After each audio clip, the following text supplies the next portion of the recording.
নিঃস্ব অবস্থায় কি দোয়া করতে পারেন একজন মানুষ, এই দোয়াটা শিখে নেন, ইনশাআল্লাহ আপনার জীবনের সমস্ত সংকট কেটে যাবে। আমি নিজেও দোয়াটা বেশি বেশি করার চেষ্টা করি।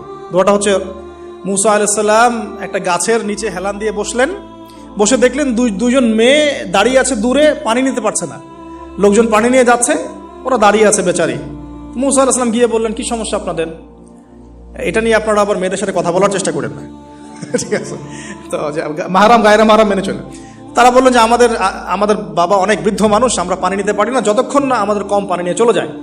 মুসা আলাইহিস সালাম তো একটু বললাম না, ফিজিক্যালি খুব স্ট্রং ছিলেন, থাকে না বডি বিল্ডার, সামনে গিয়ে কথা বলে সরো পানি নিতে দাও, তখন মানুষ একটু মূল্যায়ন করে না।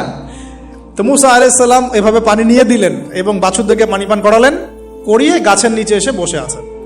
বসে বসে তিনি দোয়া করছেন, এই যে দোয়াটা তিনি দোয়া করছেন, রব্বি, একটা নেক কাজ করলেন, নেক কাজ করলেন না, মানুষের উপকার করলেন, নেক কাজ করে এসে গাছের নিচে বসে দোয়া করছেন, আল্লাহ এখানে তো আমার খাবার পানি বাসস্থান কিছুই নাই, আমি কি করব? রব্বি ইন্নি লিমা আনজালতা ইলাইয়া মিন খায়রিন ফাকির, রব্বি ইন্নি লিমা আনজালতা ইলাইয়া মিন খায়রিন ফাকির। আবার বলেন, রব্বি ইন্নি